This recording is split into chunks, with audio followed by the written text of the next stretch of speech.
बस होर कोई असंतुष्टि है ही नहीं। अगर कोई मनुख असंतुष्ट है तो परिवारिक तल पे असंतुष्ट होएगा या व्यवहारिक तल पे असंतुष्ट होवेगा या फिर व्यक्तिगत अपने आप विच असंतुष्ट होवेगा।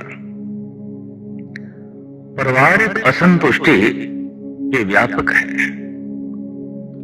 क्योंकि मनुख ये सोचता है जैसे मेरे बच्चे होने चाहिए सन वैसे नहीं है, जैसे मेरे माँ बाप होने चाहिए सन वैसे नहीं है, जैसे मेरी पत्नी होनी चाहिए सी या पति होना चाहिए सी वैसे नहीं है। इस तरह का मनुख जो परिवारक तल पे असंतुष्ट है हर वक्त अपनी बेचैनियां उलझिया रहेगा, हर वक्त परेशानी का बोझ ਉਹਦੇ दिल दिमाग के उपर होगा क्योंकि असंतुष्ट है। और ये परिवारिक असंतुष्टि कलेश का बायस बनती है। गृह कलेश ते घर का कलेश, घर का दुख कितना वड्डा है। गुरु अर्जन देव जी महाराज ने संस्कृति श्लोक विच इसका जिक्र किया। गिरंत गिर पतत पातालम जलंत दे दीप बैसांतरे बहंत अथा तोयं तोयंगं दुखंत ग्रह चिंता जन्मंत मरणं। कोई मनुख है बहुत उच्ची बुलंदियां तो गिर रहा हो, हिमालय की चोटी तो गिरंत गिर पतत पाताल खड़ विच गिर रहा हो, पाताल विच गिर रहा हो, पहाड़ की चोटी तो जलंत दे दीप बैसांतरे ज्वालामुख दी अग दे विच जल रहा होवे, सड़ रहा होवे, शोले बलदी अग ਉਹਦੇ ਚ जल रहा होवे या फिर अथाह सागर दियां लहरां विच गोते खा रहे होवे, डुब रहे होवे।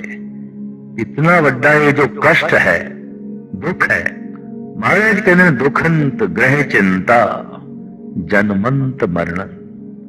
इन्हां सारे दुखों नालों भी घरेलू कलेश जिहड़ा है ये ज्यादा दुखदाई है। घर की जिहड़ी चिंता है ये ज्यादा दुखदाई है। क्यों कि ये जन्म ते मरण का कारण बनती है। बार बार जमा की मार का यह कारण बनती है।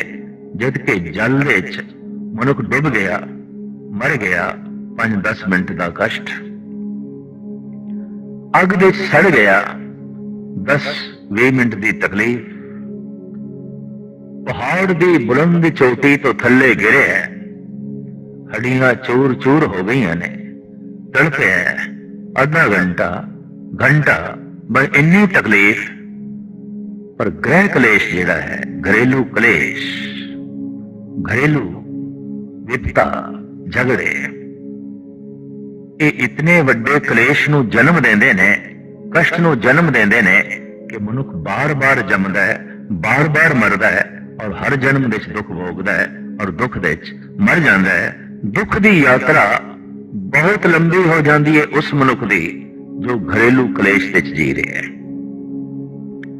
ते घरेलू कलेश विच कौन है? जो असंतुष्ट है।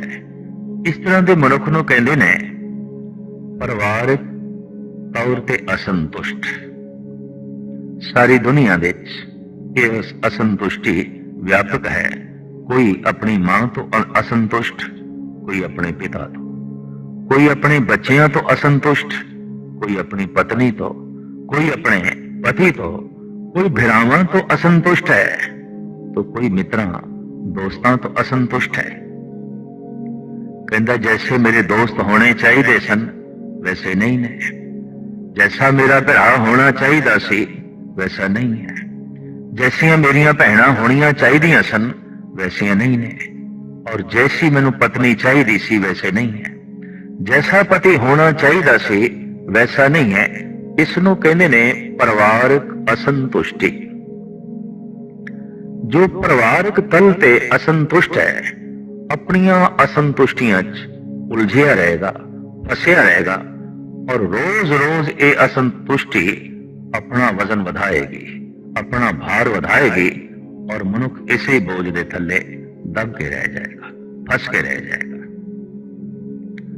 परिवारिक असंतुष्टि तो बाद दूसरी असंतुष्टि है व्यवहारिक असंतुष्टि। जैसी मेरी प्रारब्ध है, जैसी मेरी उपजीविका है, जैसी मेरी आमदन है, मैं इस तो संतुष्ट नहीं। इसनों कहते ने व्यवहारिक असंतुष्टि।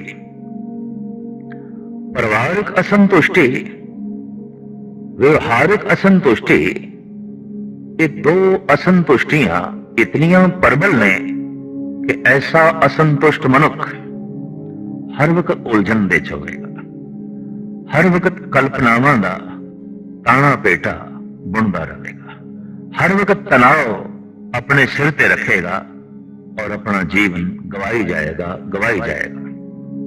ये दो असंतुष्टियां व्यापक तौर ते संसार विच मौजूद ने और इन्हां दो असंतुष्टियां दा नाम है परिवारिक असंतुष्टि, व्यवहारिक असंतुष्टि।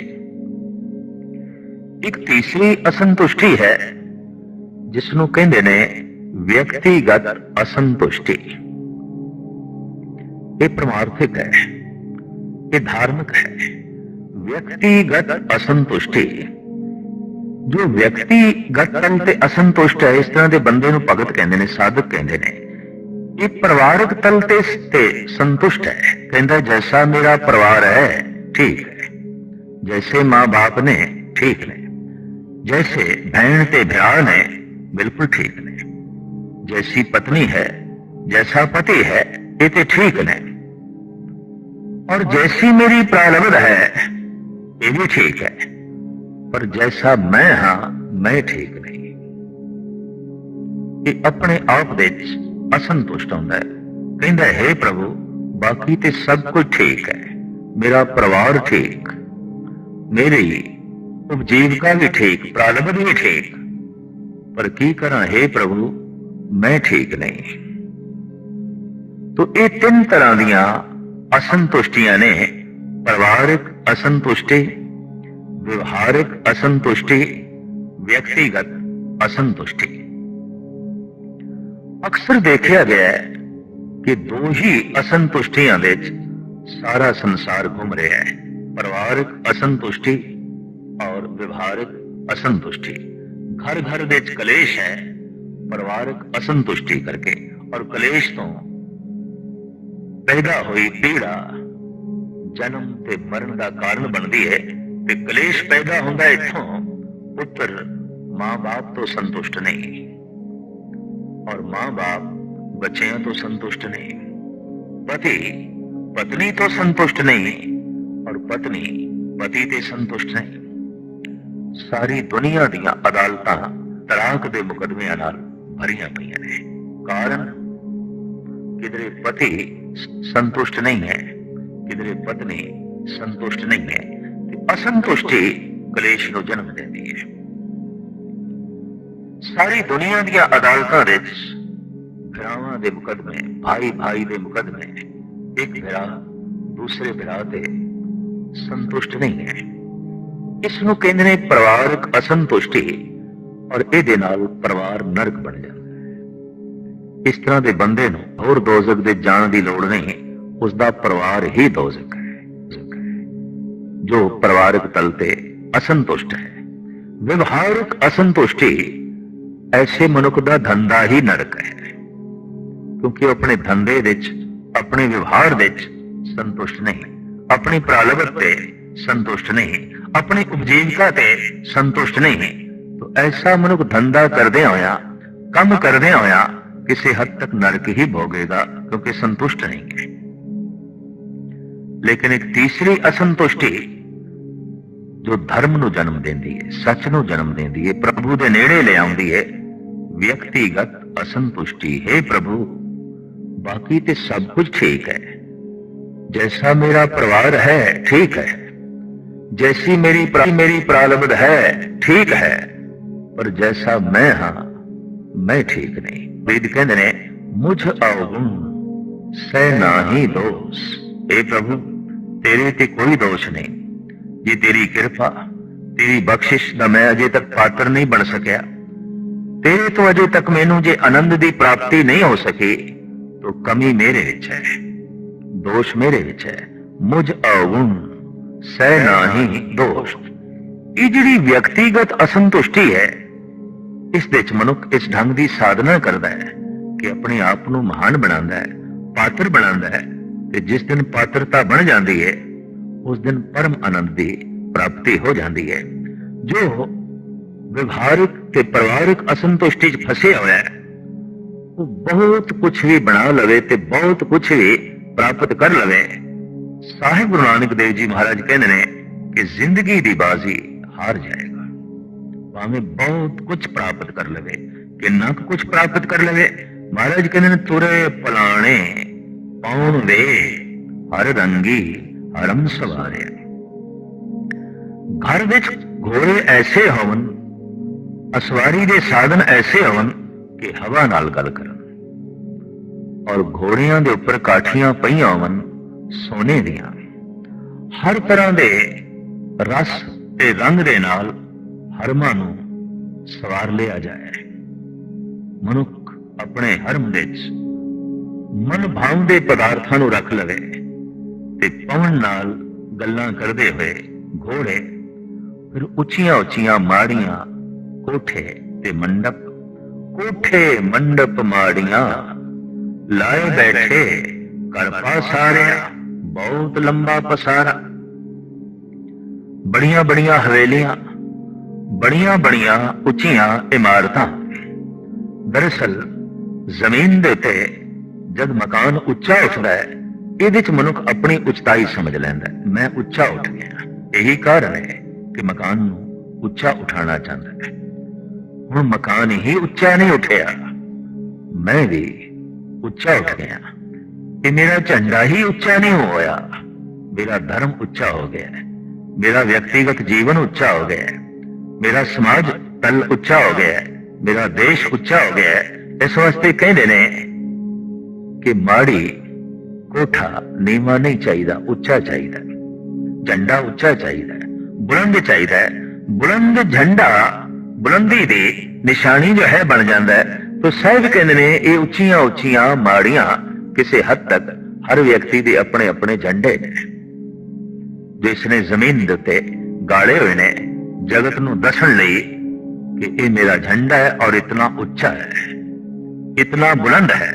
महाराज कहते अगर इस तरह का भी किसी ने पसारा किया हुए, बड़े वड्डे वड्डे महल कोठे मंडप ते माड़ियां ते उन्हां दे च हर तरह का हार श्रृंगार मौजूद होवे, हर तरह का रस मौजूद होवे ते असवारियां लई घोड़े बूए ते बने पए होवन, अस्तबल दे च मौजूद होवन जो हवा नाल गल करदे होवन। फिर सतगुरु कहन चीज करन मन भाव दे, जो मन चावे खाण नूं, जो मन चावे पहनण, जो मन चावे देखण नूं, हर तरह का साजो समान वो मुहैया कर लवे, प्राप्त कर लवे। इधर मन दे च इच्छा पैदा हुई, इधर उसकी पूर्ति हो गई। मनुख दे प्राणों दे च इसकी बड़ी प्रबल प्यास है कि मेरी इच्छा तत्क्षण पूरी होनी चाहिए, उसकी देर नहीं लगनी चाहिए। एक कल्पना की गऊ भी मनुख ने बनाई है जिन्हों कहते हैं काम धेन गऊ, जो तत्क्षण कामना की पूर्ति कर देती है। इधर कामना करो इधर पूरी हो गई। इस तरह कल्पना का एक वृक्ष भी बनाया है जिन्हों कहते हैं कल्प वृक्ष। इधर कल्पना करो तो इधर इस दरख्त ने सारिया कल्पनावां की पूर्ति कर दी, सारी इच्छा की पूर्ति कर दी। तो मैं इस करा समूह ब्रह्मंड विच कोई ऐसा वृक्ष नहीं है जिहदे थल्ले बैठो कल्पना करो ते तत्क्षण पूरी हो जाए। गौवां ते ने पर कामधेन गऊ कल्पना दी गऊ है। वृक्ष ते बथेरे ने पर कल्प वृक्ष वाकई कल्पना का ही वृक्ष है, क्योंकि मनुख की कल्पना के अंदर बार बार ये दौर चलता है कि कुछ ऐसा होवे कि मैं इच्छा करा ते तत्क्षण पूरी हो जाए। कोई ऐसा पहाड़, कोई ऐसा देवता, कोई ऐसा संत, कोई ऐसी गऊ, कोई ऐसा वृक्ष, कोई ऐसा ग्रह, कोई ऐसा नक्षत्र होवे कि जिसके सामने मैं देखा और इच्छा करा तत्छिन पूरी हो जाए। तत्छिन इच्छा कोई भी नहीं पूरी होती, वक्त लगता है, समा लगता है, और उस दे ਲਈ सबर चाहिदा है। शायद इस वास्ते बाबे फरीद ने कहा कि सबर एओ सुआओ जे तू बंदा दृढ़ करे, वध थी वे दरियाओ टुट न थी वे वाह। साबर बंदे सागर की तरह हो जाते ने, छोटे छोटे नदी नालियां की तरह नहीं, उत्थे महान हो जाते ने। पर साहिब कहते चलो ऐसा भी हो जाए कि मन दे च जिहड़ी इच्छा पैदा होवे और जबान नाल उसकी फौरन फरमाइश होवे ते पूर्ति भी उसे वक्त उस इच्छा की पूर्ति भी हो जाए। चीज करन मन भाव दे हर बुझन नाही हारिया। अगर इस तरह का कोई फसिया होया मनुख है महल माड़ियां दे तरह तरह के हरमां दे, महाराज कहते उसनूं हरी की सूझ नहीं होती, हरी की समझ नहीं आती। इहदे नाल की होंदा है, वो अपना जीवन हार जाता है। एक जुआरी धन हारदा है, कोई संपदा हारदा है, कोई अपने कपड़े हारदा है, कोई गहने हार देंदा है। इतिहास विच ऐसा भी जिक्र है कि कोई अपनी स्त्री हार देंदा सी जुए विच। पर यह तो बहुत बड़ा बदकिस्मत है, ये तो अपने आप को हार के चले। भगत कबीर कहते ने चले जुआरी दोए हथ झाड़। ये दोवें हथ झाड़ के जुआरी जा रहे हैं। ये चार कंधियां ते कौन जा रहे हैं? ये मरगढ़ घाड़ की तरफ कौन जा रहे हैं? ये वो जुआरी जो जीवन हार गए, जिंदगी हार गए। जेतू ते वो है कि जिन्हों परम जिंदगी मिल जाए जिहदे च मौत ना होवे। पर ये हार के जा रहे हैं, इन्हों परम जिंदगी नहीं मिली, इन्हों परम जीवन नहीं मिलिया। ये हार के जा रहे हैं। चले जुआरी दोए हथ जार। तो साहिब कहते ने चीज करन मन भाव दे हर बुझन नाही हारिया। कर फरमाइश खाया वेख महलत मरण वे सारिया। महलत महलात नूं वेख के, अपना लंबा चौड़ा पसारा वेख के, ते तरह तरह की फरमाइश की पूर्ति वेख के मौत भुल गई। जन्म चेते रहा, जीवन चेते रहा, मरण भुल गया। धर्म का जन्म मौत के चिंतन तो है, काल के चिंतन तो ही अकाल का जन्म है। जद कोई काल का चिंतन करता है, मौत का चिंतन करता है, तो ऐसा होता है कि उसनों वो जीवन प्राप्त हो जाता है जिहदे च मौत नहीं।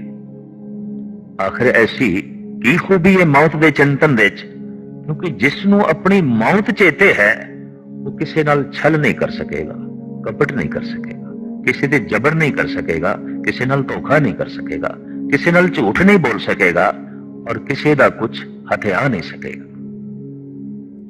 अगर हथियाया इसने और इस दे उसनों पूर्ण तौर पे सफलता मिली है, तो समझ लेना इसनों मौत चेते नहीं, जीवन चेते है, जन्म चेते है।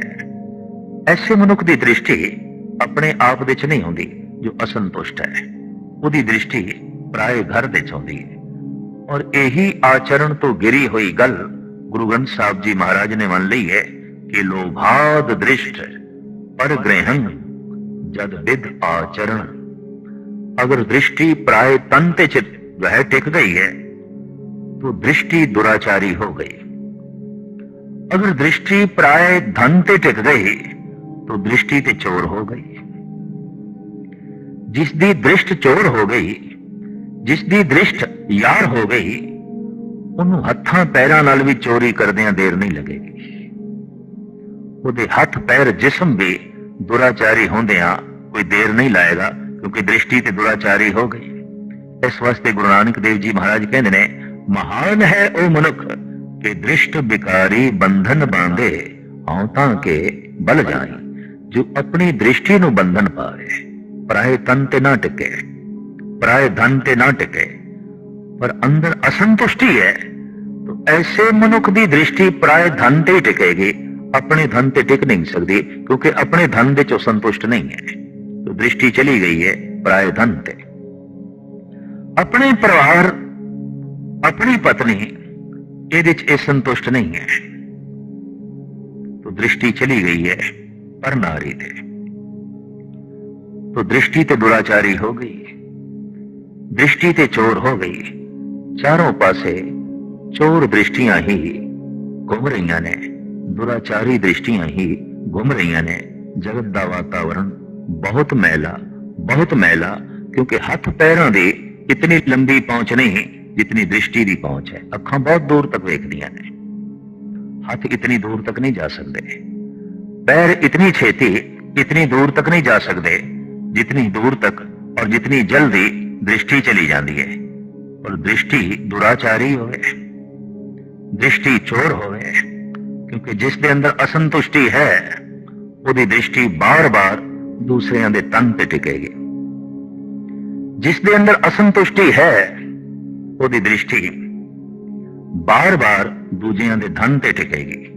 और जे दूजिਆਂ ਦੇ धन ते टिकी है तो दूजे का धन खतरे दे च है, दूजे के तन ते टिकी है तो दूजे की असमत खतरे दे च है। असंतुष्ट मनुखा करके ही संसार दे किसी की असमत खतरे दे च है, किसी की धन संपदा खतरे दे च है।